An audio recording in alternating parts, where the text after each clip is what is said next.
traditionally for all males. Matajis are not expected to offer respects in such a posture. So, how many of the devotees here, Prabhus, you have offered prostrated obeisances? You have prostrated yourself in front of a respectable personality. Anyone, please show of hands. I'm not sure whether you do or not, therefore I'm asking. I need to ask, right? Yes? So you've experienced that, and how many amongst us have not really experienced it? But who has not experienced doing that? Well, prostrated obeisances is where you like fall completely flat and with your hands outstretched, you offer your respects to another respectable personality, to the Supreme Personality of Godhead. Someone who's worthy of receiving that respect. So Ramanujacharya is a great saint.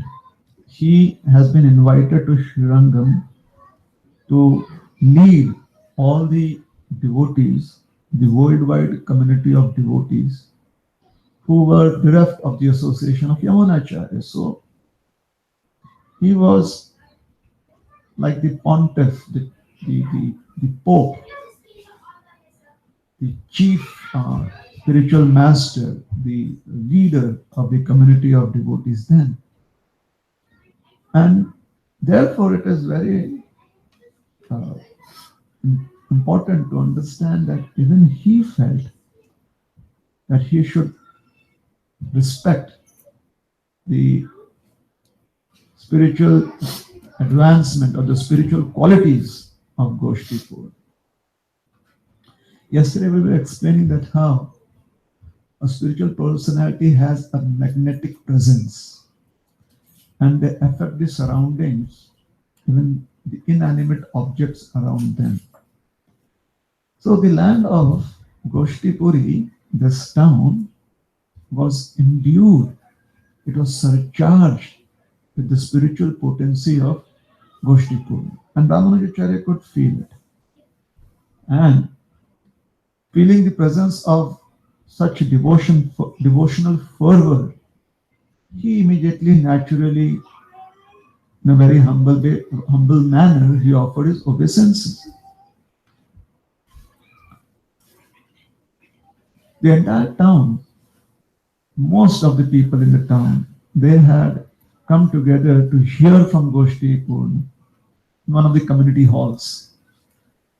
And Ramanujacharya, he, in this manner, in this fashion, he made his way towards the community hall. And there he stood up so that he could pay attention to the discourse being given by Goshtipur Ji. It's not very appropriate to be offering obeisances when one is in the middle of a discourse. Somebody is the glories of the Supreme Personality of Godhead. It is not considered proper to offer one obeisances then, because it interrupts the speaker. So when Ramanujacharya, he came to the community hall, he stood up as a sannyasi does. He stood erect with his sannyas danda, and he was quite noticeable. However, thinking that he would be a hindrance or he would distract people's attention from what Goshtipur he was offering them, he stayed at the back. He stayed towards the back of the crowd. So only Goshtipur ji would have noticed him because he was looking towards the crowd. So he may have noticed Ramanujacharya. Now consider this. This is a town where sannyasis, especially of the stature of, seen on a regular basis. And when an event, when there's an event like this, everyone is curious. So after the presentation, Goshti Purnan, he got up from the Vyasasana, and on his way out, he had to pass by Ramanujacharya.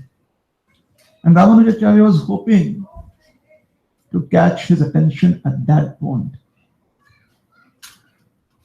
Goshti Purnaji, he walked right past Ramanujacharya as if it did not exist. Not if it was somebody else, they would have been miffed. They would have been a little agitated. They would have considered that to be inappropriate. Like here, I am standing a sannyasi with my sannyas gandha, and at least, I'm a guest here in the town, so somebody should at least, especially maybe Goshti Punaji should at least ask me who I am, what is my purpose here. But Ramanujacharya was not an ordinary human being, and therefore he did not think like the rest of us. Because he had spent his entire life until then, trying to decipher, understand his relationship with Lord Narayan. Therefore, a natural humility was always existing within his personality. A humility of the kind where one considers oneself to be a beggar. One considers oneself to be always wanting to receive blessings, especially of great personalities. Have you ever seen beggars with an attitude? Anyone ever seen beggars with an attitude? You should come to Mumbai, India. And when we are at the crossroads in Mumbai, sitting in our cars, some of these unfortunate children, in their rags, they walk up to the car windows and they knock on them. And when you roll down the windows, they eagerly put forward their palms outstretched. Please give us some donation. Now, there is such pressure on every individual being, like there are many crossroads. And you may have to stop at quite a few traffic signals, and at every signal there is a possibility that you may have to offer donations. Or people actually they plan out how they should be giving donations. Somebody who's very charitable plans it out. Yeah. If you come to holy tirthas places, or maybe you must have also done that on a very if you have come for a shubh karya, an occasion where you have to offer charity. There are various occasions in the Hindu philosophy where one is expected to offer charity. So people always have those bundle of notes, 1 rupee note, or coins, the dollar coin, $1 coin. They always have that, and they go like. And if somehow by mistake, a couple of notes stick together, and like there are 2 or 3 notes that stick together, and you offer it into the hands of the beggar, and you notice that, you take it back. Ever experienced that? And you hand back just 1 note, like, this is enough for you. Because we have to ration everything in India, isn't it? Even charity. So, in Mumbai, when we offer charity like a 1 rupee coin or a 2 rupee coin, the child hands it back and says, this charity is for you from me. I mean, just 2 rupees. What do you get in 2 rupees in India? The child goes like, in 2 rupees you do not even get a cup of tea. Which is actually true. In today's times, it's at least 5 rupees, sometimes it's 7 or even 10 rupees. One, like 100 ml of tea is not even available for 2 rupees. He gives it back. Like, You rather not give anything in charity. And then that is really, one really feels embarrassed in such a situation. So beggars can have attitude, but beggars are not supposed to have attitude. So Ramanujacharya, being a transcendentalist of the highest order, he had this natural humility where he felt that in front of great personalities, I'm a beggar. I seek their blessings. So he was not at all agitated. On the other hand, he felt that he was so unqualified that great personalities like Goshti Purna do not even notice him because he is unqualified. One is unqualified.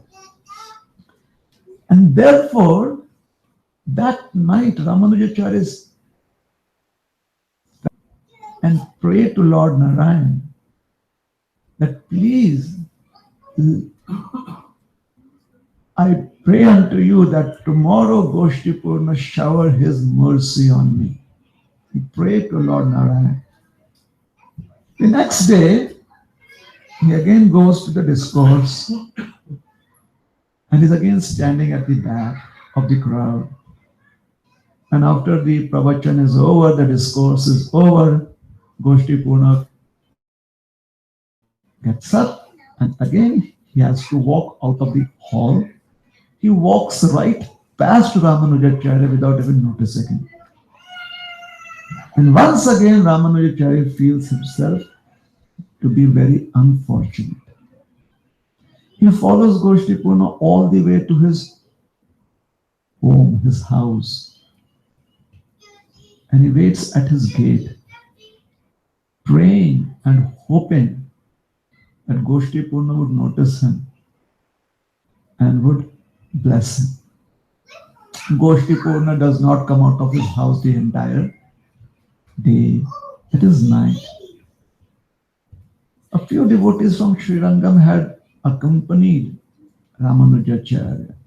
So they go and sit in the courtyard of the temple of Lord Narayan. Yesterday they mentioned that Lord Narayan, his temple is there in Goshipuri.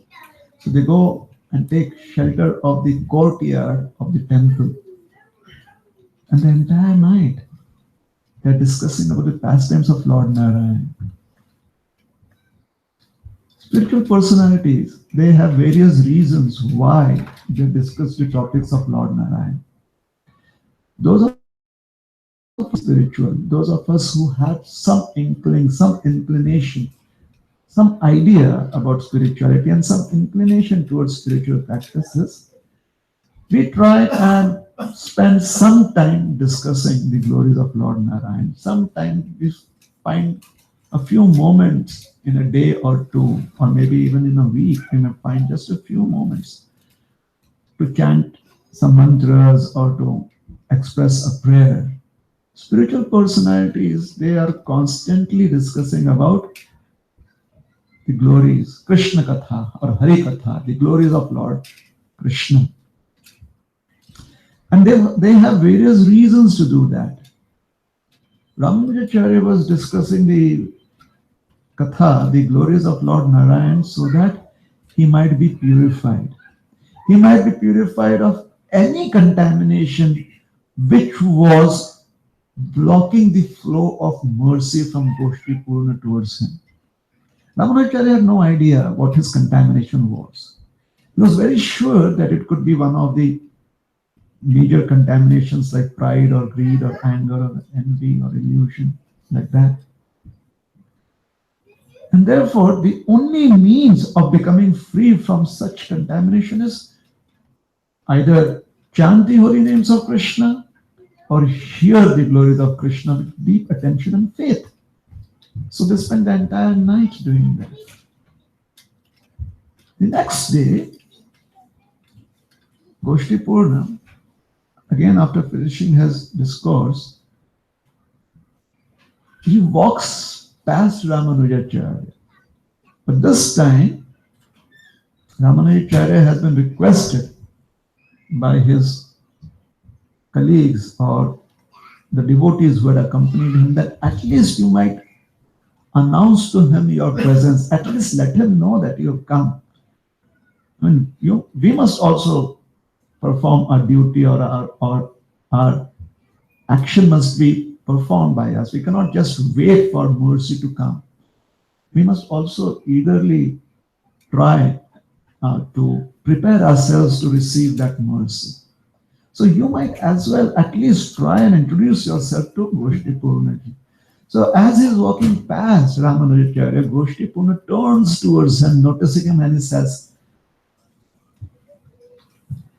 whatever it is, not today. I don't have time. And he walks away. Now Ramanujacharya is a great acharya. He is the chief administrator of the Srirangam temple. Now 2 days away from the temple, and there's a lot of administrative work piled up. You know?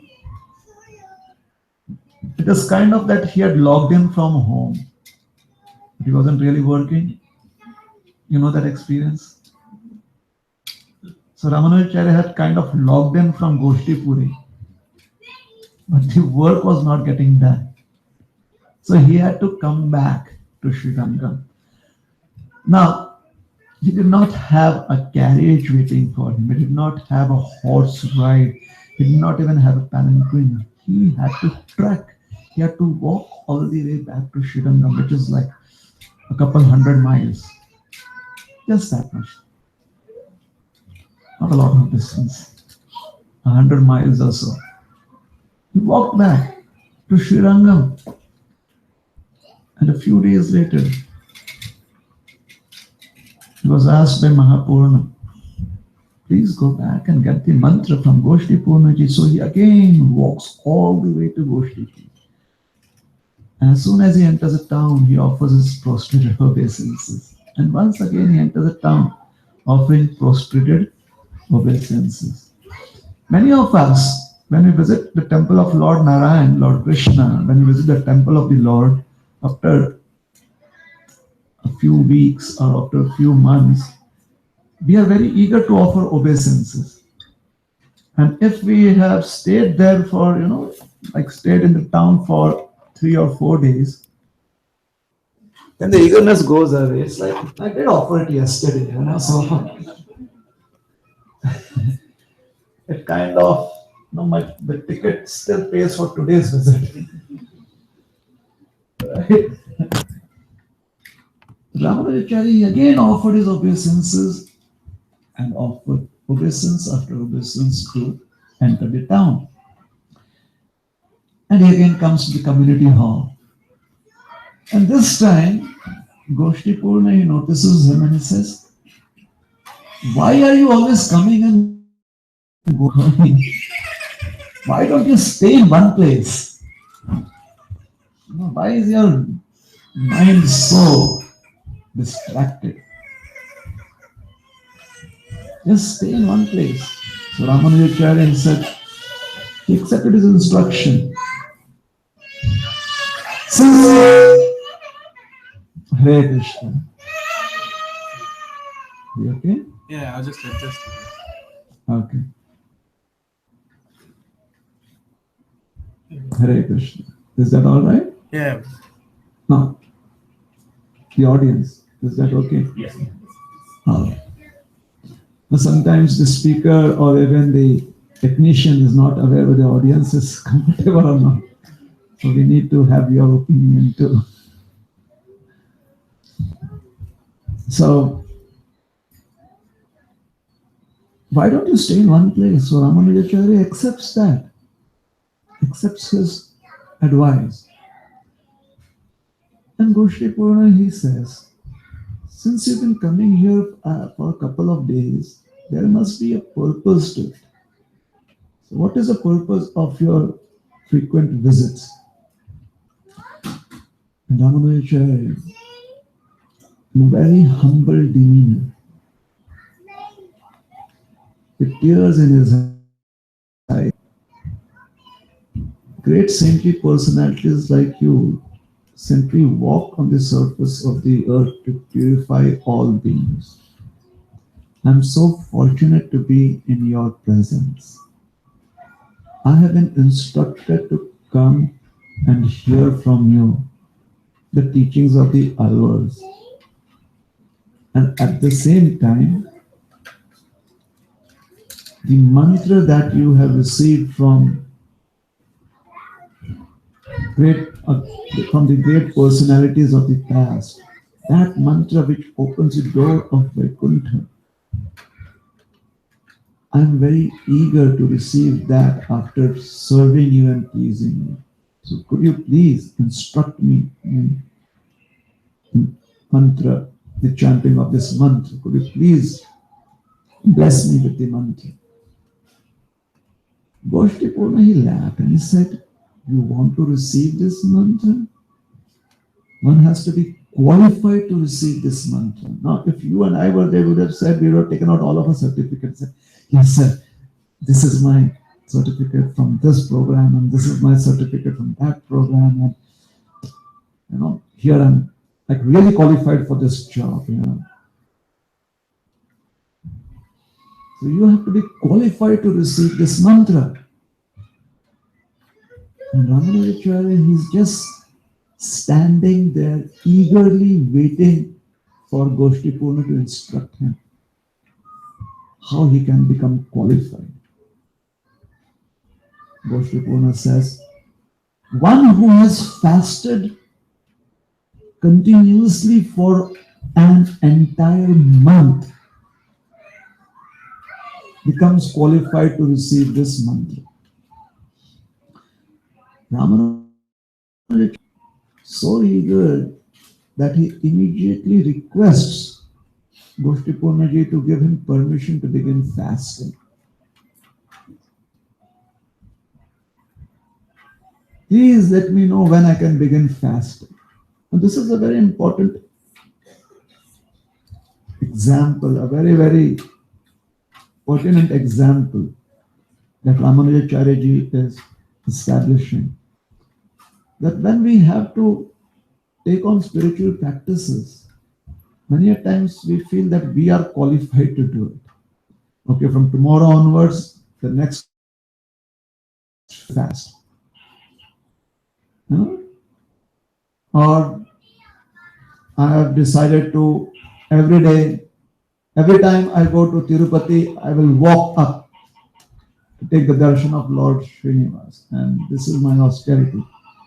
So it's good. At least we have that inclination. However, austerities actually, they fructify when we begin performing those austerities with blessings. Like Prahlad, he did his austerity. He was fasting for like 6 months. At the end of his fast, like during the 6th month, he was practically not even breathing. So intense was his austerity. However, he did not begin his austerity by his own whim and fancy. He began after taking blessings of Narada Muni. Hiranyakashipu, on the other hand, his very own father, he began his austerity of his own desire. He went to Mandara mountain and said, I'm going to fast till death. And if I die, then all the gods shall be responsible for my death. And I shall force them to bless me with whatever boons I want of them. So he did his severe austerities too. And Prahlad did his intense austerities too. Hiranyakashipu was blessed with boons, and Prahlad Maharaj was blessed with the vision of Lord Narayan, of Lord Krishna. So austerities or any practices in spiritual life, if done with blessings, then the results of those austerities are much more sweet. They are easily attained. At the same time, if we want to do it on our own, then the austerity itself the austerity itself is very painful, and the result also may not be satisfying. It may not really pacify our mind. The difference between self-induced austerity and austerity done with blessings is that when it is self-induced, it boosts ego with the feeling that I can do it and I have achieved it. And when austerities are done with blessings of saintly personalities, advanced souls, then those austerities will bring in a feeling of being blessed or having received the mercy of their personalities. And therefore, our ego does not get inflated.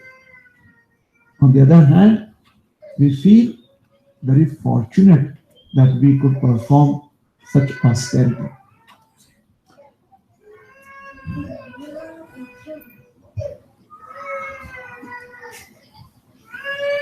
Haribol.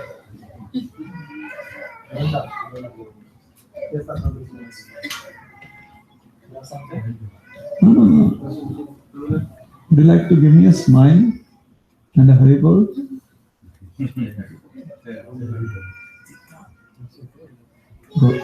Govinda, right?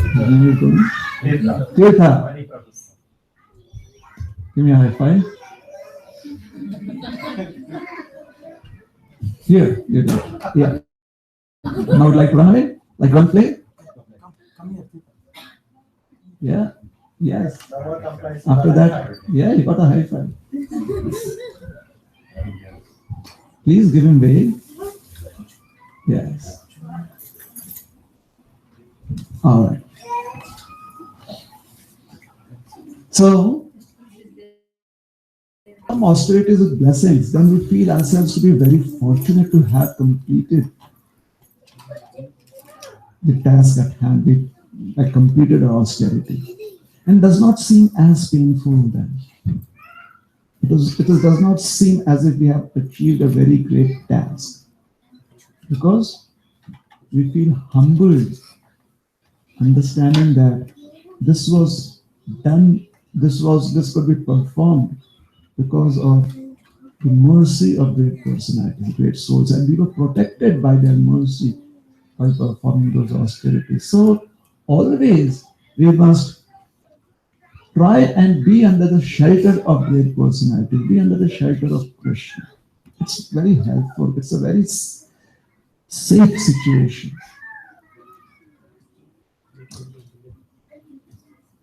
So, when Ramanujacharya sought permission from Goshti Purnaji, he said, I will think about it. And he left the place. So again, Ramanujacharya was left empty-handed.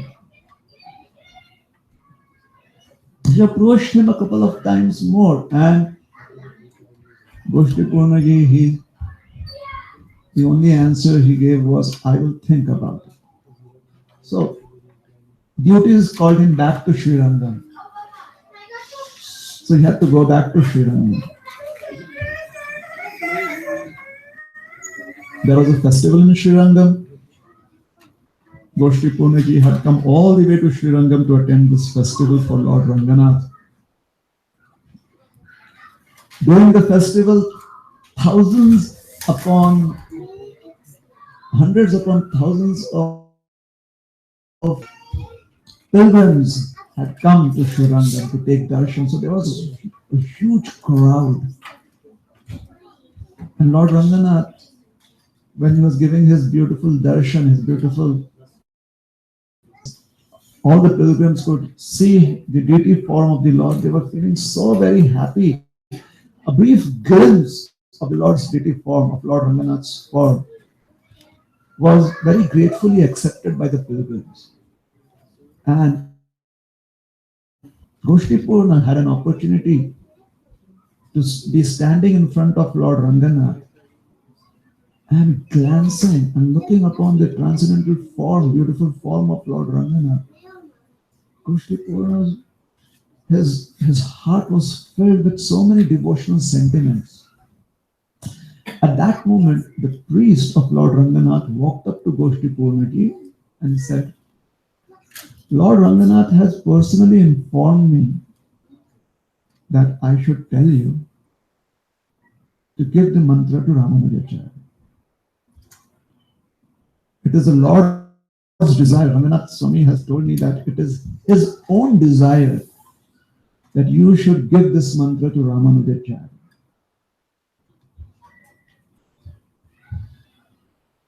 When Goshtipurna heard this, he told the Pujari that please inform the Lord. He told the priest that please inform Lord Ranganath that how is this possible? Your instructions in the scriptures in the Bhagavad Gita is that one must not offer a mantra to anyone who has not qualified himself by the performance of austerities. One must not offer a mantra to anybody who has not qualified themselves by giving charity, or somebody who is not having a devotional attitude, devotional sentiments.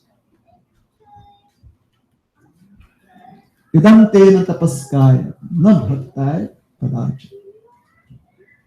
In the Bhagavad Gita, Krishna says that for one who has not rendered austerities, nor one who does not have spiritual sentiments, devotional sentiments, one must not offer this message, one must not share this message that I have shared with you, O Arjuna. Now, how many of us have performed austerities?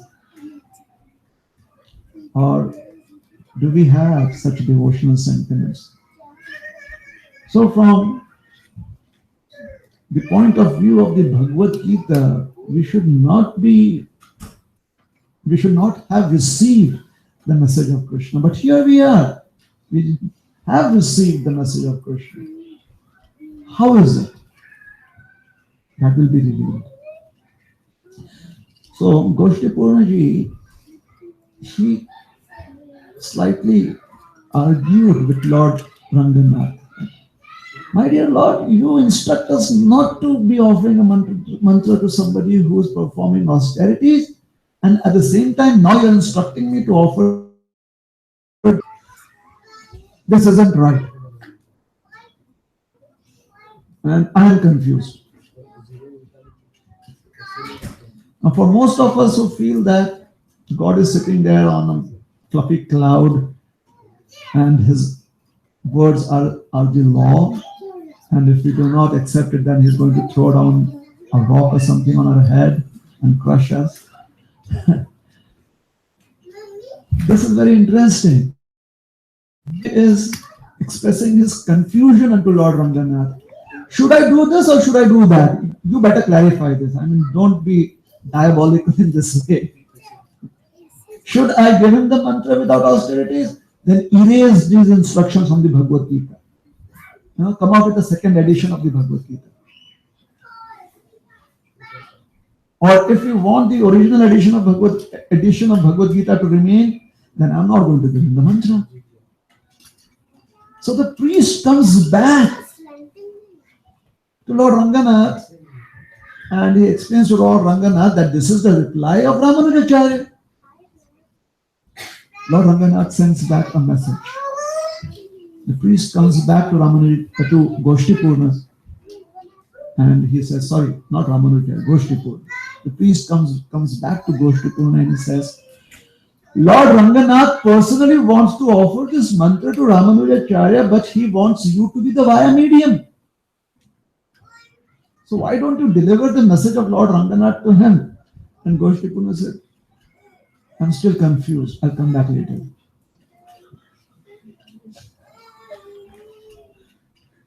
And Goshtipurna goes back to Goshtipuri to try and meditate on what he should be doing.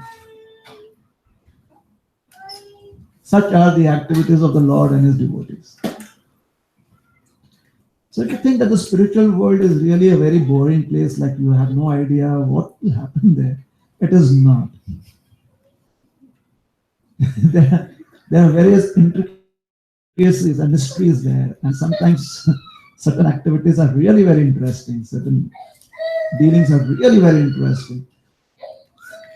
These pastimes of the Lord are of they are the best scripts for any masala movie, and therefore we should try to make more movies on the Lord's pastimes. Then why did Katappa kill Bahubali?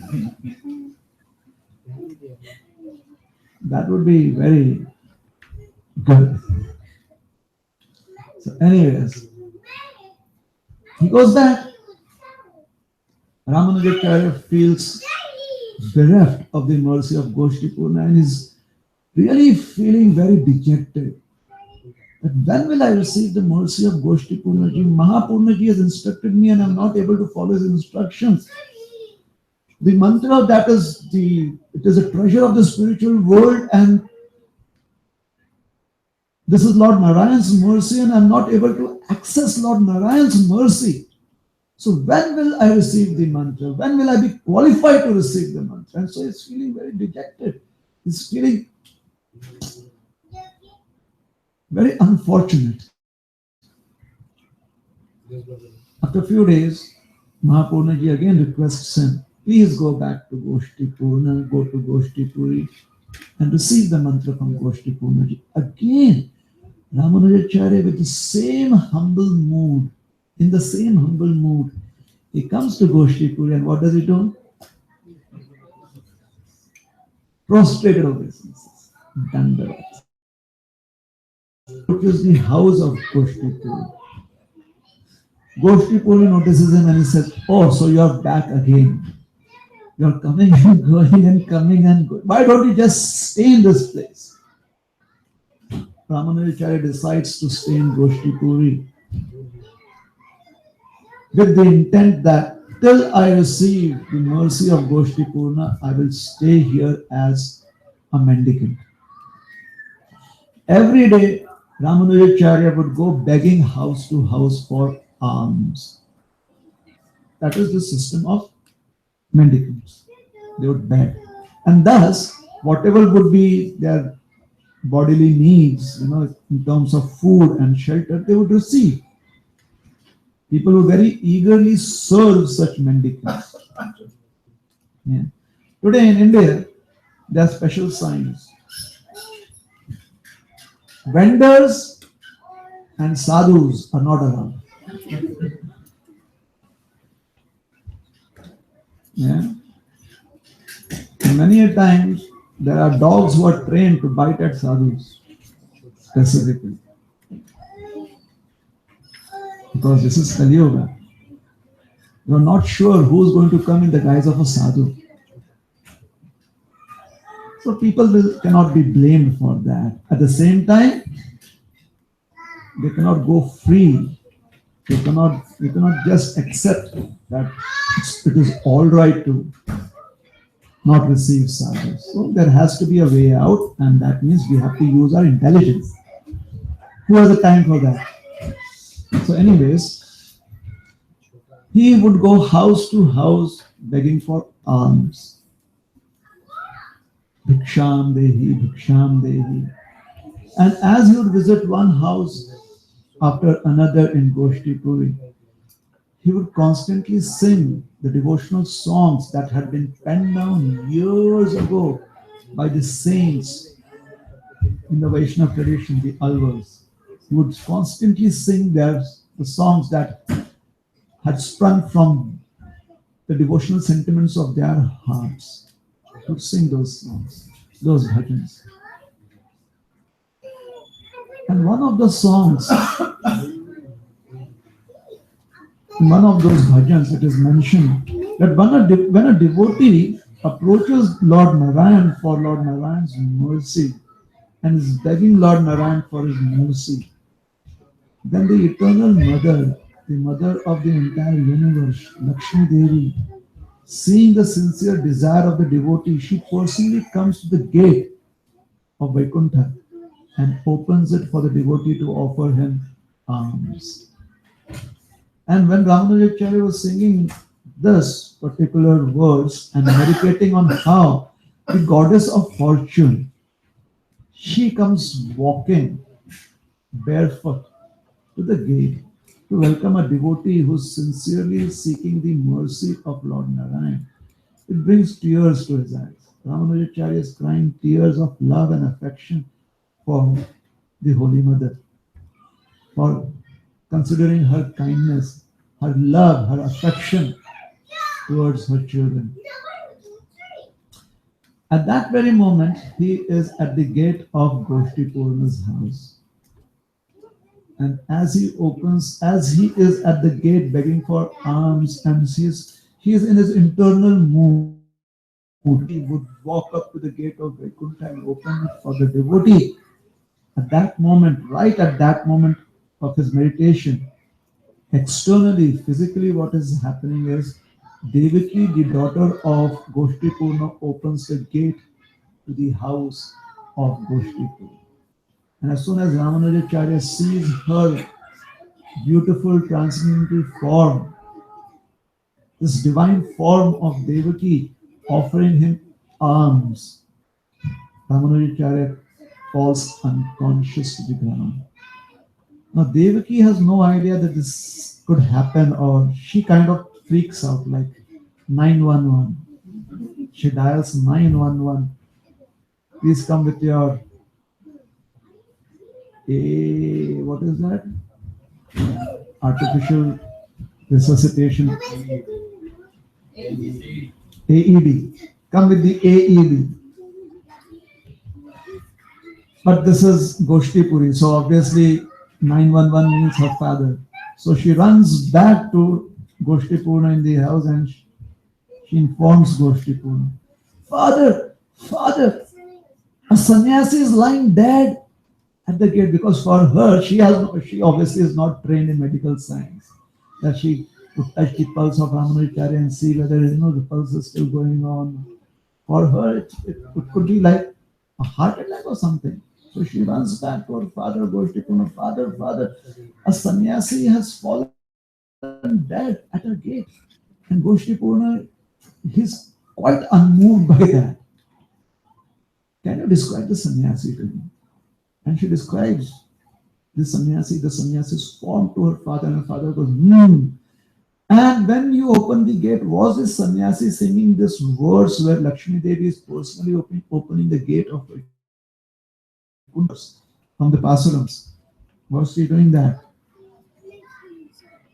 And she said, yes, that is what she is doing. And Goshti Purna said, very good. And that's it. He left it at that. Ramanujacharya, after some time, he comes back to external consciousness. He gets up and he goes to the next house to beg for alms. Another day, when Ramanujacharya comes begging and is at the gate to the house of Goshti Purna, at Goshti Purna's gates, he asks Devaki, where is Goshti Purna? What is he doing? Devaki says, oh, he is meditating. Ramanujacharya is a bit confused. He says, can I go and visit him? By now, Devaki understands who is Ramanujacharya. Everyone in Goshti Puri know who is Ramanujacharya, so they respect him a lot. She says, sure, you can go and visit my father Goshti Purna. So Ramanujacharya enters the house of Goshti Purna. And when he enters the room, he finds Goshti Purna sitting in a lotus position, Padmasana. In deep meditation with his eyes closed, Ramanujacharya is very confused. Out of respect, he stands there without uttering a sound, waiting for Goshti Purna to finish his meditation. Goshti Purna finishes his meditation. He opens his eyes. He finds Ramanujacharya standing there in front of him. Ramanujacharya asks him, my dear spiritual master, my dear Guru Maharaj, Goshti Purna ji, those who have a goal to achieve, they practice meditation. You have already achieved the goal. Lord Narayan resides in your heart. You are a great devotee of Lord Narayan, and Lord Narayan is so deeply connected with you. What is the object of your meditation? What is it that you want to achieve by your meditation? Because there's nothing left for you to achieve. And this is true. If one has achieved Lord Narayan, then what else is done? In fact, there is a scriptural saying, Aradhito yadi hari tapasa tatha kim. If one is a devotee of Lord Krishna, Lord Hari, then what is the need of any austerity or tapasya? Aradhito yadi hari tapasa tatha kim, naradhito yadi hari tapasa tatha kim. And if one is not a devotee of Lord, what is the use of any austerity? So if one is a devotee of Lord Krishna, why perform any austerity? Because you have already achieved Lord Krishna. And if one has no interest in Lord Krishna, then all our austerities are useless. What is the benefit of performing any austerity? Aradhito yadi hari tapasa tatha kim, naradhito yadi hari tapasa tatha kim, antar bahir yadi hari tapasa tatha kim. And if one can see Lord Krishna within oneself, and one can see Lord Krishna without, always 24/7, then where is the need of any austerity to be done? So Ramanujacharya was rightly confused. What is the object of your meditation, O Goshti Purnaji? Because you are already so deeply connected with Lord Narayan. And Goshti Purnaji explains, he says, when Yamunacharya was still on this planet, I was greatly fortunate to serve him in a personal way. I would stay in Srirangam. And when he would go to take his bath in the river Kaveri, I would accompany him.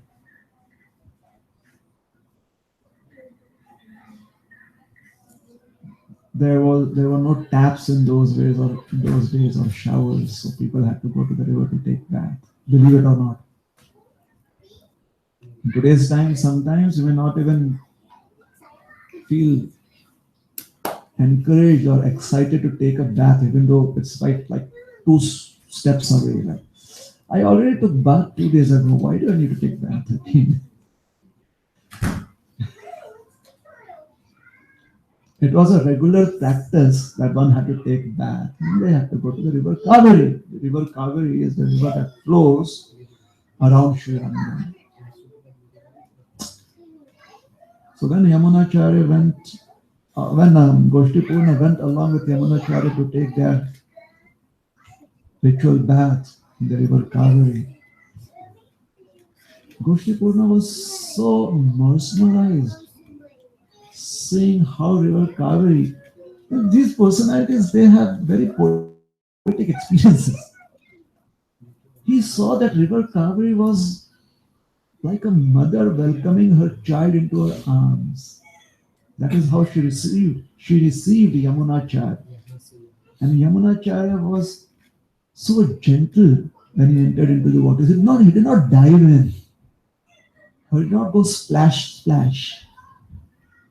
He was very gentle. Because he was entering into the arms of his mother. Respectable personality. So, with a lot of respect and gentleness, he entered into her waters. And then he took his holy dip.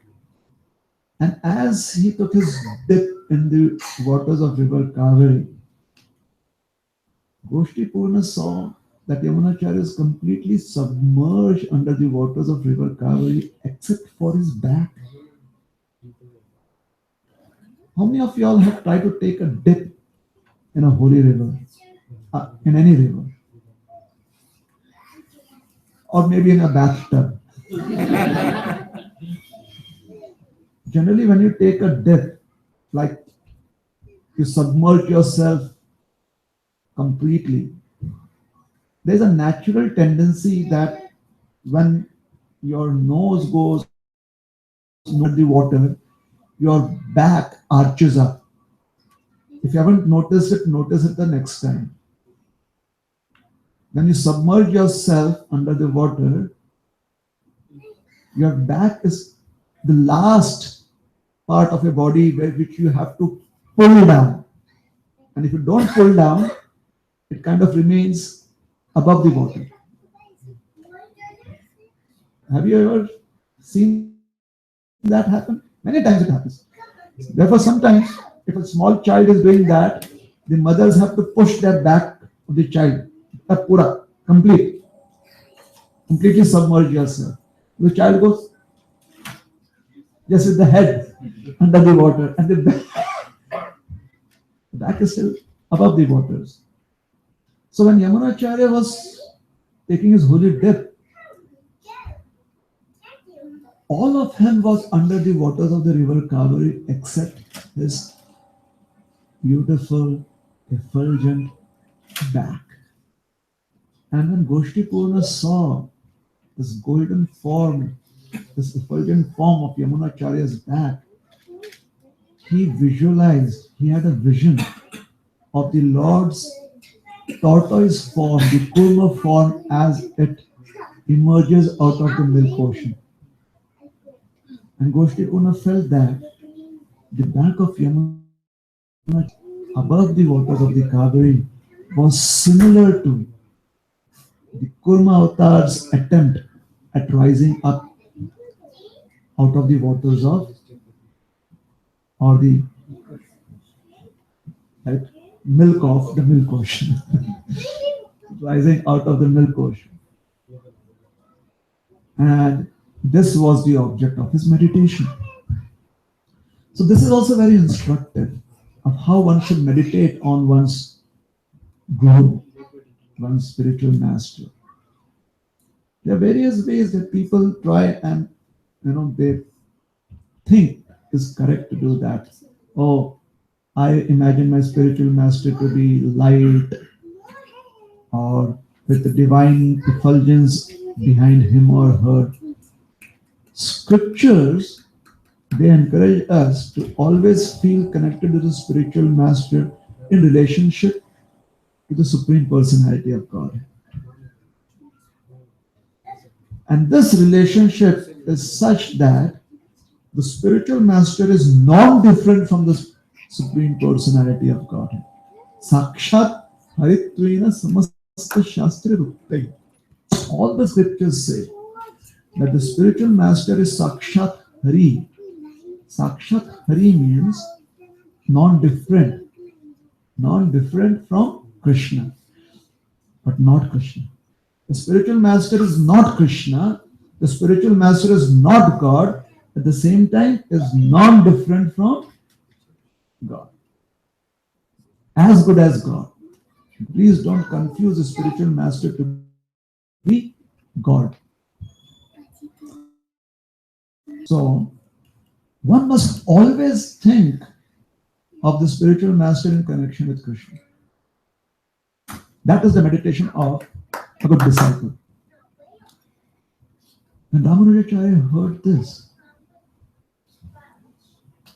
his eyes opened up in amazement.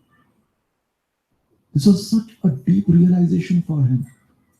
And then in a very humble voice, he asked of Goshtipurnaji, and what is the mantra of your meditation? You see, meditation cannot be just blank meditation. Meditation cannot be the way we want to meditate. There has to be a mantra of a meditation, because that mantra focuses the mind, and also that mantra brings forth the object of meditation. The mantra reveals the object of meditation. Therefore, a mantra is very important for meditation. Like for many followers of ISKCON, the followers of Srila Prabhupada in ISKCON, our mantra is the Hare Krishna mantra. And the form of the Lord that we meditate on is the Hare Krishna mantra only. because the Hare Krishna is the name and the Hare Krishna is the mantra too. So the mantra of meditation is Hare Krishna, Krishna Krishna, Hare Hare, Hare Ram, Ram Ram, Hare Hare. And the object Hare Krishna, Krishna Krishna, Hare Hare, Hare Ram, Ram Ram, Hare Hare. This is the object of meditation because the holy names are not different from Krishna. The holy name is not different from Krishna. A mantra reveals the holy form of Krishna. So the holy name is the form of Krishna also. Hence, for those who are the followers of Srila Prabhupada, our object of meditation and our mantra for meditation is the same. Isn't that exciting? 2 in 1. Buy one, get one free. This is the benefit of being in this age of Kali. Everything is on sale. Discount prices. The object of meditation and the mantra of meditation are the same. So, what is the mantra of your meditation? And Goshtipurna said, the names of Yamunacharya, my spiritual master, is the mantra of my meditation. When Ramanacharya heard that, he realized that the only way he can become qualified to receive this mantra, the mantra which can reveal the spiritual world, is when his object of meditation would be his spiritual master, Yamunacharya, and the mantra of his meditation would be the names of Yamunacharya. And when he realized that, he understood how unqualified he is. So Ramanujacharya now, feeling himself so unqualified, the only shelter he had was his Lord Ranganath. So he goes back to Lord Ranganath and seeks his shelter that please let me have such a deep connection with my spiritual master. Let my spiritual master be the object of my meditation and the spiritual master's name be the mantra of my meditation. Yamunacharya's deep desire to follow the instruction of Mahapurnaji left him feeling very sad. And every day, Yamunacharya was very humble. Ramanujacharya was very humble. He felt himself unqualified because he thought that I do not have such deep devotion to my spiritual master as does Goshtipurnaji. And therefore he felt himself unqualified. Now he found a reason to feel unqualified. At the same time, because he was not able to fulfill the instructions of Mahapurna, he felt very sad that he was not able to follow the instructions of his superiors. So he was feeling very unqualified and at the same time he was feeling very sad. Now this combination is disastrous. And only great personalities can handle emotions like these. Others go mad. They are not able to handle such emotions. These are very deep sentiments. So Yamunacharya was constantly crying day and night, praying for the mercy of Lord Ranganath, spiritual master, and Goshtipurnaji. That is all he could do. One day a Brahmana, a visiting Brahmin from Goshtipuri, comes to Srirangam to take darshan of Lord Ranganath. You are still with me because there are so many instances, so many things happening. I hope we have not lost track.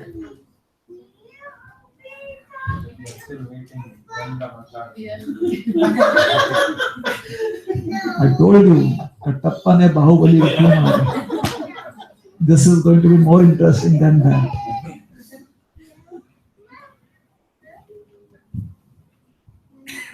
And I am just narrating the historical references that are there. Just imagine what actually must have happened. If Or Vanwali Prabhu was there, he would have like, Goshti Purnam, are you going to give it or not? I'm just waiting for it.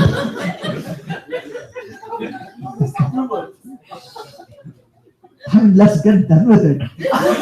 Prabhu.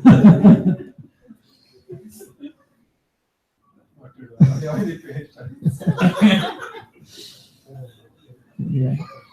Anyone here who has some extra patience with them?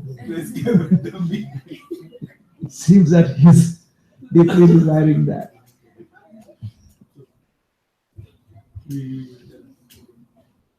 Well, I have to earn my dinner, right? So, We are meeting tomorrow morning.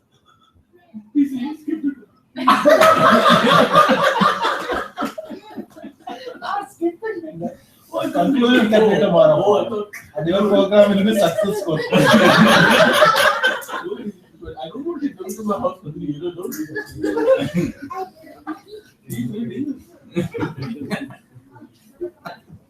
it's 8:30. I was really thinking of part 3, but then I think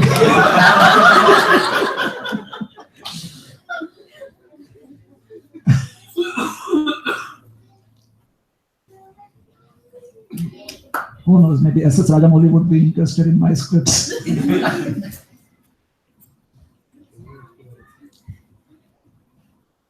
So, Ramanujacharya is crying day and night. A visiting Brahmana comes to Sri Rangam. Somehow, this news reaches the ears of Ramanujacharya. Oh, a devotee, a guest from the town of Goshtipur is here. Ramanujacharya for days had been. He gets so excited simply hearing that somebody from Goshtipuri has come here, has come to Sri Rangam. He gets up and personally welcomes the Brahmana. He brings him in to his residence. He treats him with such respect. He allows him to rest. He offers him food and water, prasad. And then all the emotions that Ramanujacharya was feeling for so many days since coming back from Goshtipur, it's as if the dam breaks open and it all comes flooding out. Such tears fall from the eyes of Ramanujacharya, it is as if river Kaveri manifests herself from his eyes. The Brahmana is shocked. And Ramanujacharya very pitifully, in a very piteous voice, he says, I am so unfortunate. My life is useless. Because my life does not belong to me, I am still alive. Otherwise, why am I still living? If I have not received Purna, what is the purpose of life? What is the purpose of living? Lord Narayan is the master of all, therefore I cannot even die. And devotees, as yourself, who are so close to Goshtipurna, when you visit us, there is a breath of fresh air. Please, you bless me, because you are a resident of Goshtipuri, you bless me, that one day I shall become qualified to receive the mercy of Goshtipur. What does it take to receive a mantra from a spiritual master? We should try and understand. It is not that $100, please give $100. It requires Sharanagati, surrender.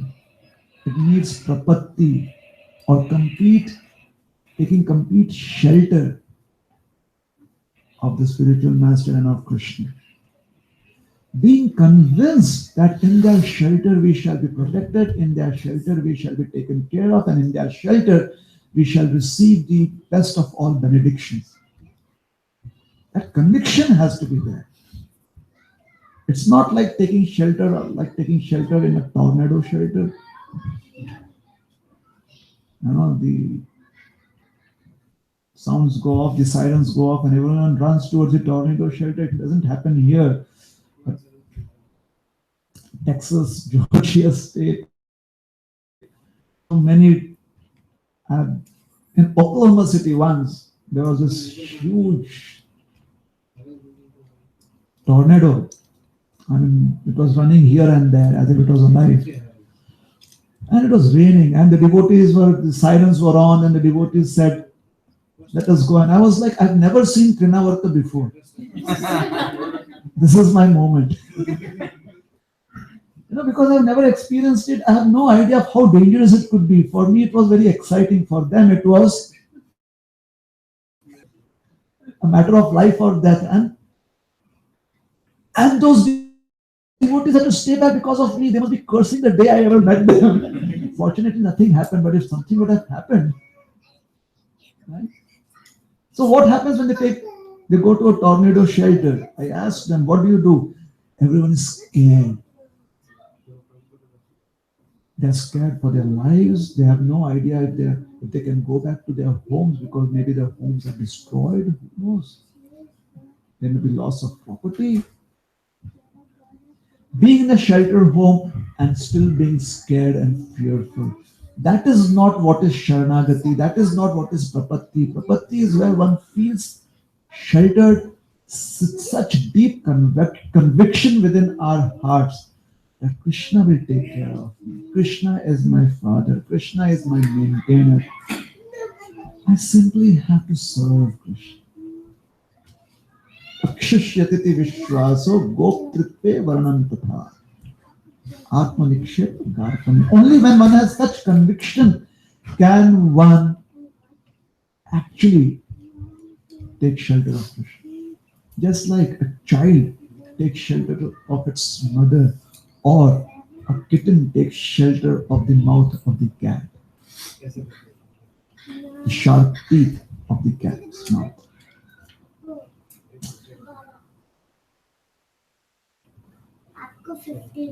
The Brahmana goes back to Goshtipuri, and he immediately goes to the house of Goshtipurna, and he calls Goshtipurna and says, "What is the matter with you? What is your problem? Why are you not giving your mercy to Ramanujacharya? We have no issues. You don't want to give us the mantra. We are okay with it. But that poor fellow can neither live nor die. He's simply crying piteously. He is not eating. He is not sleeping. All he is doing is chanting the names of Lord Narayan, and he is begging for your mercy, because it's not that he wants to be the first one to enter Vaikuntha. It's not that. Because the instructions of Mahapurna are not being fulfilled. He is not able to fulfill the instructions given by his superiors. And that is why he is crying piteously. When Goshtipurna hears that, his heart is moved. And he feels that maybe Ramanujacharya is ready to receive the mantra now. That is not the end of the story as seen. It took Ramanujacharya a total of 18 times coming to Goshtipuri and not receiving the mantra and going back. So actually yesterday I should have ended with the question, Ramanujacharya ko 18 बार क्यों लगे mantra लेने? Rather than why did Katappa kill? Why did Ramanujacharya have to go back 18 times to receive the mantra? Didn't he feel like I can just get the mantra on the internet? Why is it none after this proud fellow? Why was Goshtipurna doing that? Because Goshtipurna himself, he had practiced those austerities and he knew that it is possible. And he wanted to keep the man, he wanted to keep the status of the mantra as it is. Lest that people feel that the mantra can be obtained cheaply. There his responsibility to see that such misunderstandings do not arise. And thus, even if he was not ready for it, it appeared that he was being very harsh. Such are the duties of a spiritual master. If we want to be guru or a teacher, we must imbibe such qualities. So after I made this presentation at another place, people are like, why did Goshti Purna do that? Then I realized I have to explain this side too.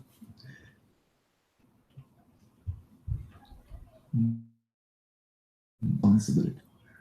So he sends a message to Sri Rangam. Come to Goshti Puri. No, sorry.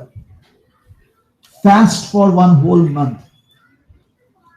How many of us have experienced fasting? Anyone here who has ever fasted in their life?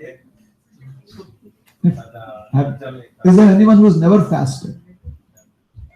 Please raise your hands if you've never fasted. Then we'll try to explain to you what it means when you are fasting. So everyone has done some kind of fast. Have you ever realized that when you're fasting, that is the time when you're actually thinking of food more? Has that experience ever been there? Like you're fasting and you're meditating on, okay, when the fast is going to get over, I'm going to eat this and that. Has my wife actually bought that or not? What? Like one is fasting and one realizes that we don't have food to break up fast. Do you know how eager we are to go to the mart, to go to the stores and immediately bring all that is necessary to break up fast, like lemon and sugar and water, or fruits, or whatever else. So the best way to be more attached to food is fast. It's a well-tested practice. Unfortunately, that is not how fasting. When we fast, the fast has to be performed mentally. On the mental level, also we should refrain from whatever we are fasting from. How many of us have fasted from sunrise to sunset? Like we begin fasting at sunrise and we kind of wait for the sun to set. Do you realize that that is the day when you're actually aware of when the sun is going to set? Right to the millisecond. Or moonrise and people are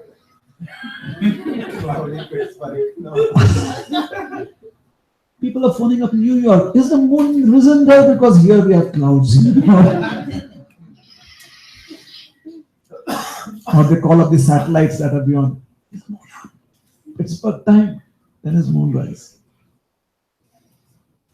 We become so aware of celestial bodies when we fast. Otherwise, nobody notices them like the moon. Forget it. How does it matter? But when it's day of fast, the moon, events like sunset, sunrise, moonrise, how they become so prominent within our lives. So we connect with nature, we connect with so many events in our life which we have taken for matter of fact.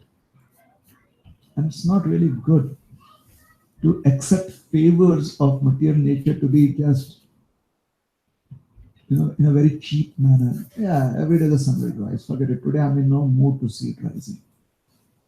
Well, try out fasting. You'll be very eager to see the sun rising.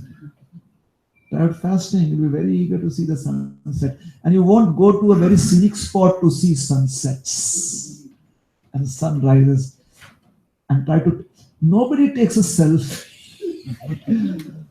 when the sun is setting on the day of fasting. Have you ever tried to do that with the sun in the background? Let me take a selfie and send it. No one does that. So we are very deeply connected to certain events and certain objects in our life that have been very favorable towards us every day. We have received so many favors from them every single day. And we've missed out on being grateful to them. So fasts are very helpful. The most dreaded day for those who understand fasting, the most dreaded day in any calendar, new calendar, is coming up very soon. Do you know which is that day? Yes. Ask any veteran. And the first thing, even before Janmashtami is noticed, is when is Pandav Nirjala Ekadashi. Because that is the day when you have to fast even beyond the fasting time of Janmashtami. Janmashtami, the fast breaks at midnight, and that is the longest fast of any tithi. And people sometimes go to the extent as कि भगवान को रात को क्यों जन्म देना था? Why did Krishna have to appear at midnight? Why couldn't he like appear at dawn and we would have fasted from like sunrise to dawn basically? Nirjala Ekadashi goes beyond that. And therefore that is the first day to be noticed in any new calendar. When is Pandav Nirjala Ekadashi? Plan for it right now. We'll need the AC on. We'll need to take off from our work. The previous day we need to have enough IV fluids because oral may not be enough.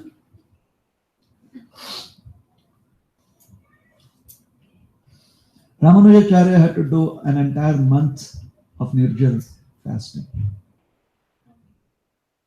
That is what it requires to receive this mantra. One whole month of not eating a single grain or fruit or roots and not drinking a drop of water and no IV fluids allowed. Ramanujacharya could not take a dip in the river Kaveri, and when he's underwater he goes, ah! Couldn't do that. Therefore, it advised on Ekadashi day, one must not try to take bath in a river submerged. Because intentionally one drinks in water. On that day we are supposed to splash ourselves. Because it is intention. Intentionally we do that. As soon as you are underwater, you feel kind of like water everywhere, not a drop to drink. How is that correct? The longest bath people take on fasting days, especially when you're Nirjala Ekadashi.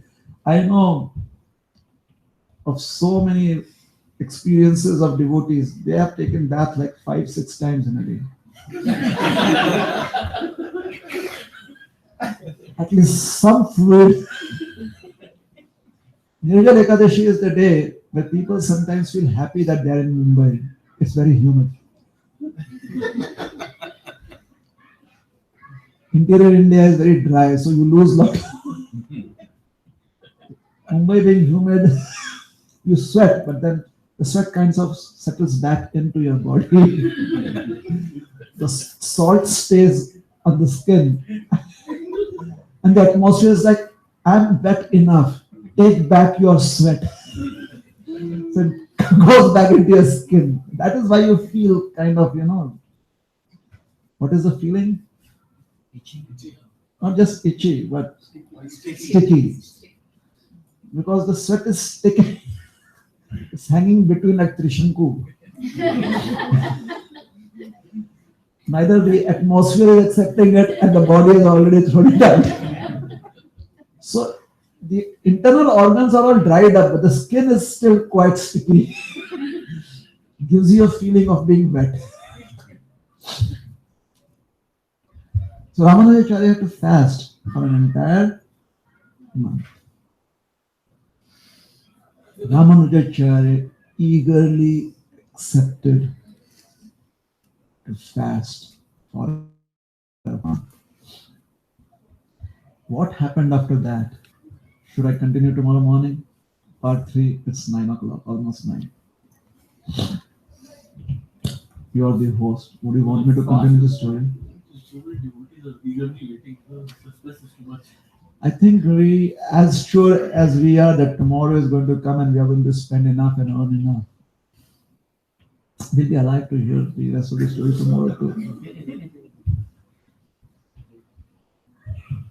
Is that okay? What What is everybody's opinion? It's very late. And I'm not sorry. Did I try to stretch the story? No. 18 times, so it has to take some time to narrate everything, isn't it? So can we stop? Any questions? We spoke about fasting, we spoke about relationship with the spiritual master, we spoke about enthusiasm, we spoke about why one feels humble when one is connected to a very great spiritual personality. So we learned many lessons today, right? Isn't it? So many hands, all of a sudden. Okay. First, Meenakshi Mataji, then Gopal Priya, then Manamali Gopal, ladies first. And with that, you are the fourth. Okay? Right, Priya? Yeah. The question is, when the God Himself, through the Pujari, tells um, Goshtipuram that you should give the mantra to Ramanujacharya, why did he refuse? Because He did not refuse. He said, I'm confused. But that was a kind of a refusal. You were your spiritual master, you're not supposed to refuse him anything. And he is not God. So that's God Himself that's asking. Yes. So Lord Ranganath thought that Goshtipurna does not want to give the mantra. So Goshtipurna is clarifying that I will give the mantra provided he is qualified. So it's reciprocation. See, Ranganath Swami's intention was that you have to give him the mantra. Goshtipurna is not saying that I will not give the mantra. He's saying, what about the qualification part? So then, if this story becomes very popular, then every day people will come and somebody will bribe the pujari and tell, Ranganath said like this. And everything would become Ranganath's words. Why should history not repeat itself? We can get mantras very cheaply then. So Goshtipurna is trying to establish the principle that even the spiritual master has to consider the Lord's words very carefully, seeing that it does not get contradicted in any way. So here is Krishna. Without tapasya, mantra should not be given. And here is Krishna as Ranganath was saying that we want to offer the mantra. Goshtipurna is trying to resolve both of that by saying, I'm confused, I'll think about it. And it does come with the process, it does come with a resolution. We see that he finds that Ramanujacharya has become qualified to receive this mantra. And since he himself has performed this austerity, he was sure that there would be somebody else still, and it gave him hope that Ramanujacharya actually is so desirous and his perseverance is paying off. And that convinces Goshtipurna that he can become qualified. And then he gives him the process to become qualified. He gives him the permission to fast. Is that all right? So it's just that by that time, sometimes, but when Lord Ranganath's instruction came to Goshtipurna, it was express delivery. Goshtipurna to Ramanujacharya is normal delivery. So express delivery was done in 2 days. Normal delivery is taking 7 days. The delivery will be done. Is that all right? Mm-hmm. Okay. So this happened like in this Kali Yuga 1,000 years back. Yes. This kind of protection was there for Hmm. the process of making the receiver fast from the mantra enough so that that enthusiasm and that eagerness is there to receive. Why didn't Ramanujacharya follow that system? Why didn't he?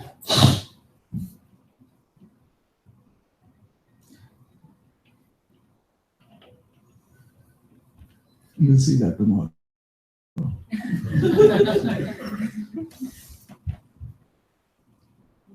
When Srila Prabhupada was accused of doing that, why are you giving this mantra to unqualified people? They are eating flesh of the cow and they are completely unclean. They should only be given to those who are born in India.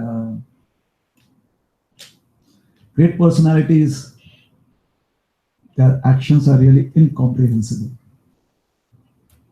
Because the compassion of their heart is so great that we are not able to fathom the extent of that compassion. We are not able to see the shores of that compassion, of the ocean of compassion. And that is a reflection of the ocean of compassion that Krishna has. These pastimes or these activities, when we deeply ponder over it, it expands the limits of the mind. It makes us go beyond the perceptions that we have developed over a period of time, growing up in a particular culture, growing up with particular our perceptions and our what is the word I'm looking for? Prejudices. Thank you. Prejudices is the word I'm looking for. Perceptions and prejudices. Yeah. So the more we ponder on it, the more we understand the unlimited expanse of the ocean of mercy that is Krishna. Hey Krishna, Karuna Sindhu, Dina Bandhu Jagatpate. How is Krishna Dina Bandhu? It is only when we really let it break the boundaries of our own mental barriers, then we understand a bit of Krishna's Karunamaya form, his form of compassion, intense compassion. So why did Ramanujacharya do it? Because Ramanujacharya was affected by the goddess of mercy. Why didn't Goshti Purna do it? That we'll have to ask him. Ramanujacharya was chosen one. Krishna just decided that he has to be the chosen one. Krishna can have desires like that. Is that all right? It also feels that how Jesus, Christians say how Jesus suffered. He went through that suffering to break open that treasure. Yes. The only difference is we don't worship Ramanujacharya fasting. They may worship Jesus being crucified on the cross. We don't worship that form of Ramanujacharya. The form where he has been fasting. We worship the benign, the compassion, the effulgent form of Ramanujacharya.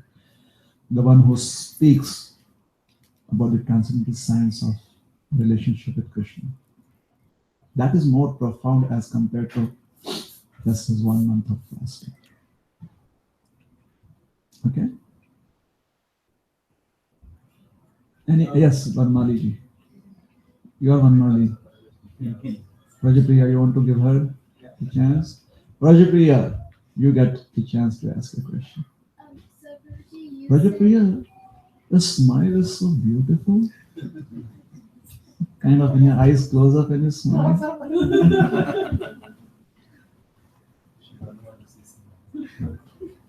Prabhuji, you were telling that like the spiritual master is Krishna.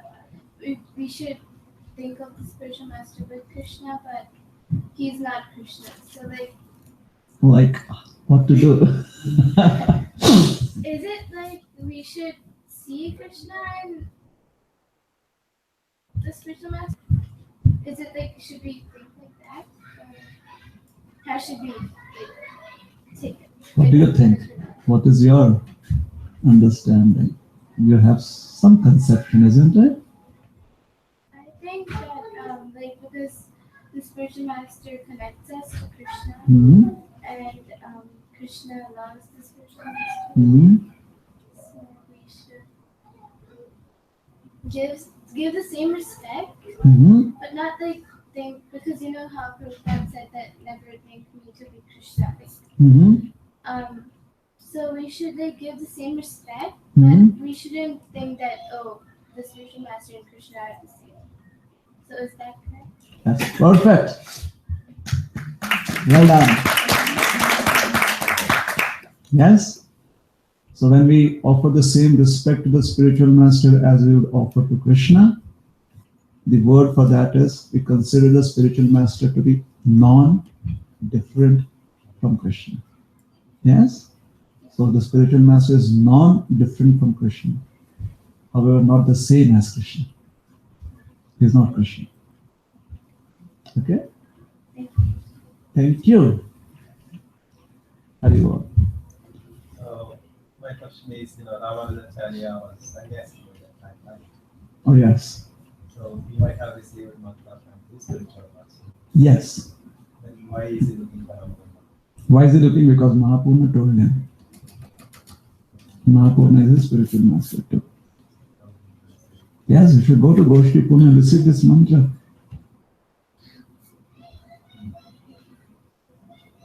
Mahapurna felt that Ramanujacharya was the next gen to receive the mantra, the next generation who could receive the mantra. The mantra had to be passed on to the next generation and somebody has to be qualified enough to receive it. So Mahapurna was convinced that Ramanujacharya was the one.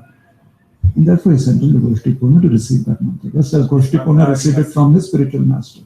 So this mantra he was going to receive it exclusive mantra. Exclusive to be. Yes, yesterday I did mention that. Only to one person who has to be very qualified by performance of such austerity. So if I have the mantra, I can only offer it to just one other person in my lifetime. And that person can only offer it to just one more person in their lifetime. Like that, the mantra passes on from one generation to another generation. This mantra allows the person who's chanting the mantra to remember Krishna and enter the spiritual world at the time of death. Guaranteed. So Mahapurnaji wanted Ramanujacharya to receive that. He did not expect that he should be receiving it. He felt himself that by Yamunacharya's mercy, wherever I am happy. But Ramanujacharya should receive that because he is so wonderful. He is such a great devotee. Is this the same mantra where he told by the top of the... Can you wait till tomorrow?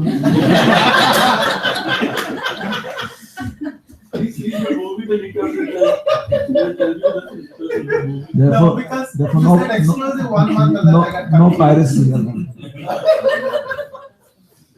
You have to watch it in the Because I was theaters. thinking this is a different story. No. You may think whatever you may think. I'm not even contradicting it or I'm not even supporting it. I respect your thoughts.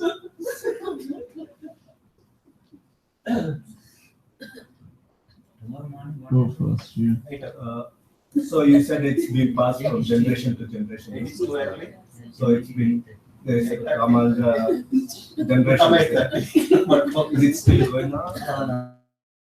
Is it still going on? Yes.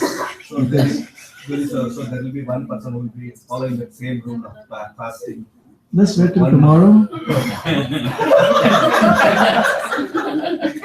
It was easy for me to answer your first question. Yeah. I know I've left you at a cliffhanger, but yes, Rasilas, you were then and then first question.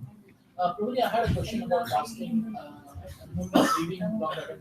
Correct me if I'm wrong, but I remember reading that fasting, which is done with some ulterior motives, like even the fasting done by Gandhiji, I think Prabhupada called that as a demoniac mentality because by doing that kind of fasting, you are actually torturing the super soul in your body.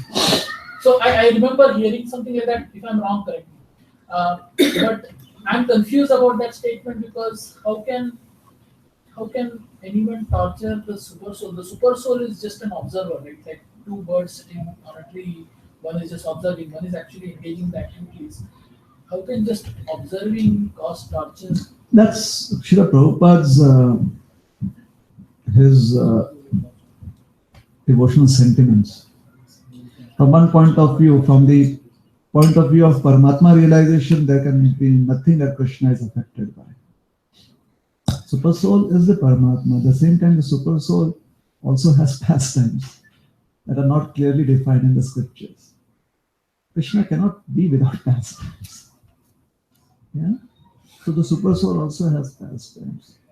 So the super soul having pastimes is actually the super soul manifesting the Bhagwan aspect of the super soul, that rasa. Well, he has four hands, he holds objects, so there must be something that he does with it, right? It would be very strange that he is just like a statue. I mean, one of the pastimes is protecting the Parishit Maharaj. That's the super soul, right? I'm sorry. That's Krishna, because Krishna enters into the womb of Uttara and protects. One understanding by the Acharya is how could Krishna reach Uttara's womb so fast? Because he directly descended from her heart. It's not that the super soul is incomplete, it is just that the super soul does not manifest the complete features of Bhagavan. None of the forms of Krishna are incomplete. Okay? So, from the Paramatma realization platform, such austerities will not from the Bhagavan platform of realization, just as the gopis were very much concerned that Krishna is walking barefoot in forest of Vrindavan. Even if a pebble touches him, just that thought is troubling their minds because his feet are so delicate. So how can that affect? How can a pebble affect Krishna? From the Paramatma platform, from the Bhagavan platform, the emotions, they deeply touch you to feel for Krishna in that way. So it is Srila Prabhupada's devotional sentiments that why would one want to hurt the Paramatma within the heart by such austerities for any other purpose than self-realization? It is like neglecting the presence of the Paramatma and considering something else to be the object of one's pastime. So that's insulting to a great personality. Yeah. So, is that all right? Okay. Raj Kishore, and then I'll come to you. So, Prabhuji, at a certain stage, before taking sannyas, Ramanujacharya leaves his wife and goes to Srirangam. And he says that, when the spiritual master. Well, what actually happened with Raj Kishore is that he went to take shelter of in the process. His wife was now the ex-wife of a sannyasi. He did not like leave his wife, and although we may use such words, Okay. he went feeling that now is the time where I have to completely dedicate myself, life, body, and soul to Lord Ranganath. And in the process, what happened was his wife was now the ex-wife of a. Okay? So then maybe I'm not referring to the exact thing, but at some point Ramanujacharya says that he says that when the spiritual master calls, then one should immediately leave. So I don't remember that past time exactly. His wife was with him, or he was going home or somewhere, and somebody meets him and says, "Okay, this devotee is calling you." Like, and then he just immediately leaves. Says that, "Okay, when the spiritual masters is calling, then." This is not during his sannyas. Yamunacharya had a deep desire to meet Ramanujacharya when he was still alive. So he actually makes the trip to Kanchipuram, or Sri Perumbudur actually, because Ramanujacharya had not taken sannyas that he was still at his father's place. Although he had moved to Kanchipuram because his father had left his body. So. But there he sees that he's very much involved with Yadav Prakash. And he does not find the opportunity to meet up with him. So he leaves feeling a little dissatisfied. Then he lets Mahapurna know that, and Mahapurna and his wife, they make the trip to Kanchipuram. And on that trip also, there are certain altercations that happen between Mahapurna's wife and Ramanujacharya's wife. And that is when Mahapurna leaves before he can bring Ramanujacharya.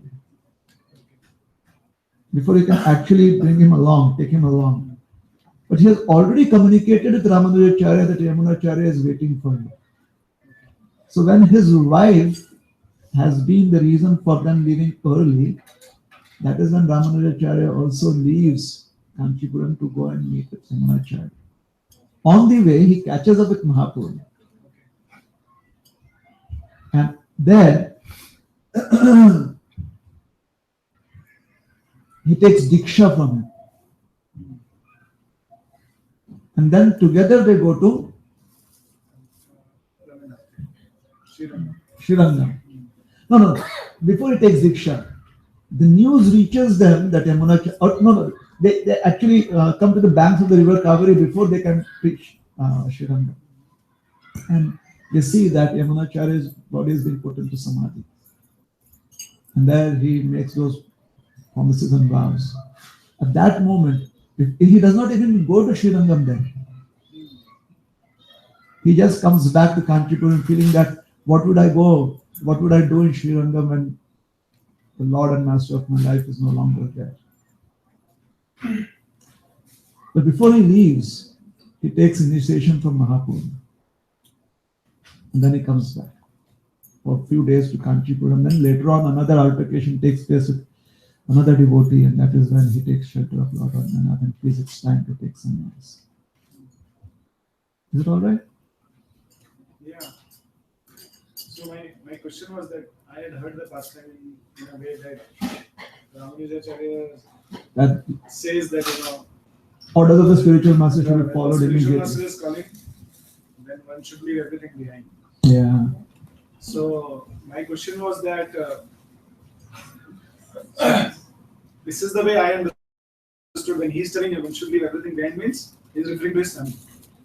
So the question was that of course not taking out sannyas, but when we have our duties, right, in our normal day-to-day lives, and then there is also spiritual master is there, and there is a mission of spiritual master also. Like Prabhupada has his mission, but there are so many spiritual masters and they have their own small endeavor to do something small or big, kind of you can say that it's a mission. So then, as disciples, how would you balance your duties?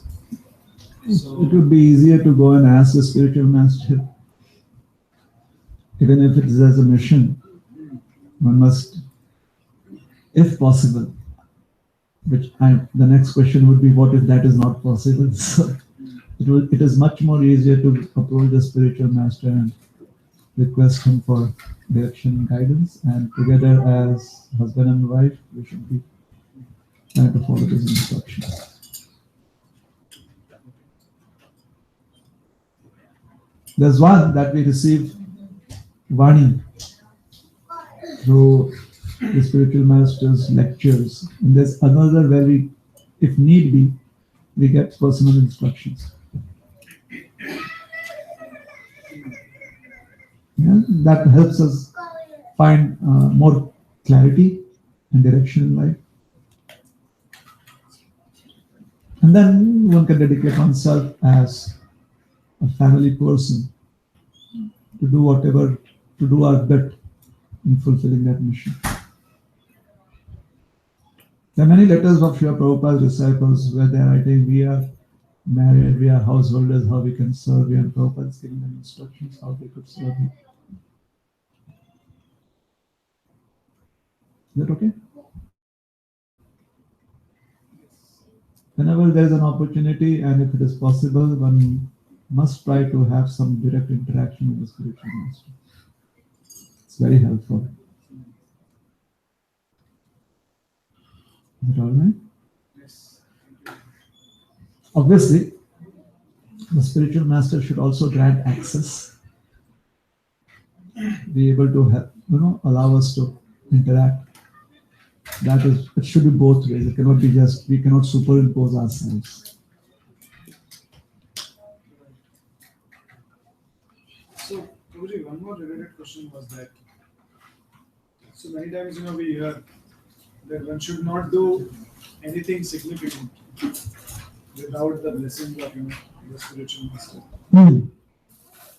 So many times, like we are not in a situation to basically censor. True. We don't have email access or phone access. True. Right? We don't even have access to other people who may have access. True. So in those circumstances, what should be the guiding force? How do we? If we feel that that is not possible, the biggest danger in such a relationship is that we may imagine something, Yes, yes. and that may or may not be the desire of the spiritual master. Just as Ekalavya did, very huge mistake on his part. Whereas where Ekalavya had received a direct instruction, but he imagined something else and accepted that as reality. And he was very successful in achieving his material goals. Unfortunately, the blessings were not there. Yeah. So if it is not there, then we may try and glean something, try and have an abhas, kind of understanding from the lectures of the spiritual master, and try and serve that. As I said, more clarity is always beneficial when we directly interact with the spiritual master. Maybe write a letter or something like that, and hopefully it should reach the spiritual master. If not, then this is Krishna's desire, and we do whatever best we can in that situation, in those circumstances. All right?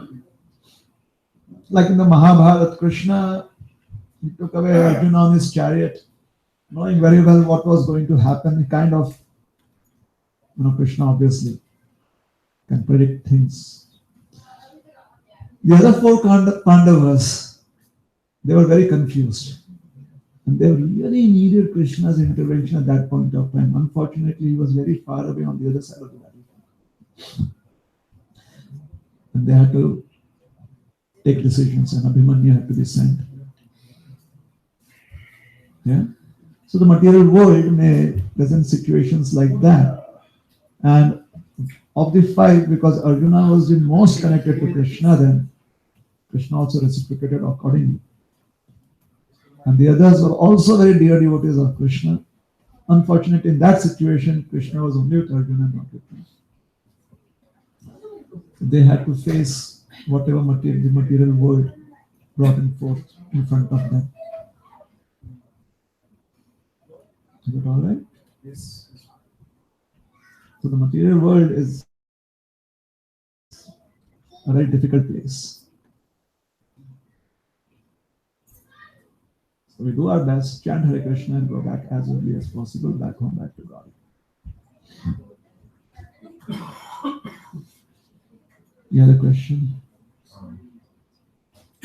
Before advent of Ramanujacharya, I heard from my friend where if someone recites the Vedic mantra of a non-Brahmin, and then the Brahmin people will try to put molten glass into his ears. Before it was happening, before the advent of Ramanujacharya.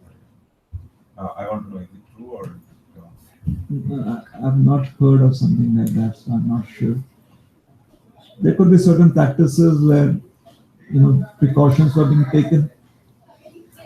And sometimes overzealous people, they really go beyond what is normal human behavior, I guess. Decency, they go beyond the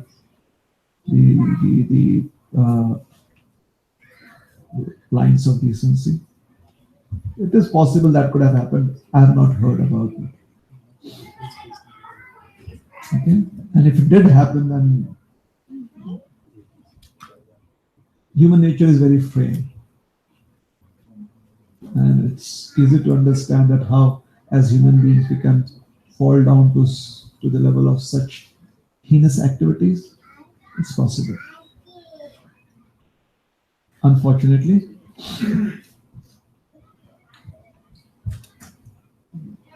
although we are not happy hearing of such events, unfortunately they may have happened in history. And hopefully we may not participate if such activities happen now. All right. So we'll stop here. Thank you very much. Hare Krishna. Srila Prabhupada ki jai, Sripad Ramanujacharya ki jai, Sri Ramanujasya Charano Sharanam Prapatte. Hare Krishna. This is Rohinipriya Prabhu ki Jai. Gaur Bhakta Vrinda ki jai.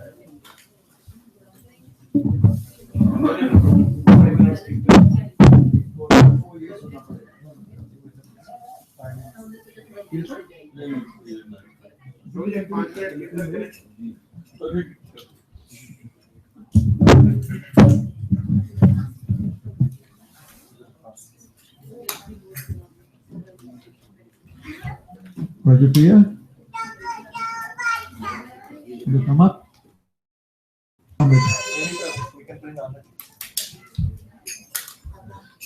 What would you like to play? The Kartala or Mridanga?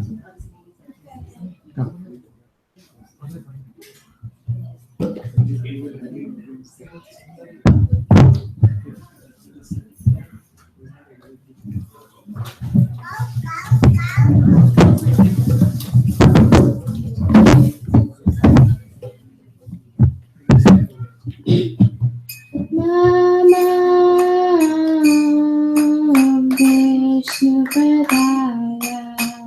Krishna Krishna Bhutale Srimate Bhakti Vedanta Swami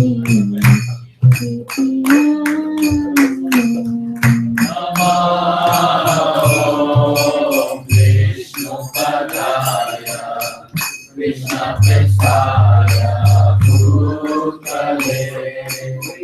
Srimate Bhakti Vedanta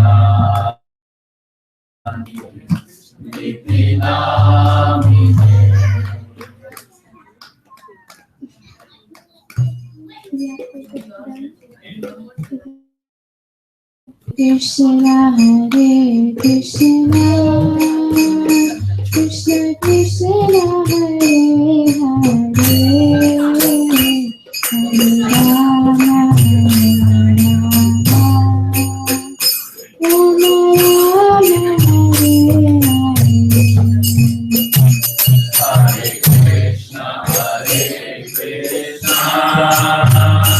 Krishna Krishna Hare Hare Rama Rama Hare Hare Krishna Hare Krishna Krishna Krishna Hare Hare Hare Rama Rama Rama Hare Hare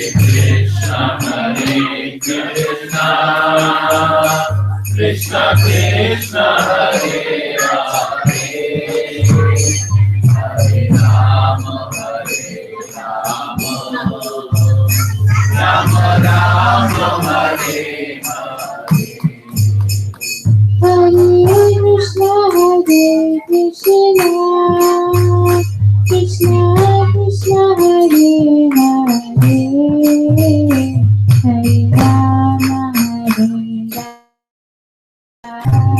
Rama Rama Hare Hare Krishna Krishna Krishna Hare Hare Hare Rama Rama Rama Hare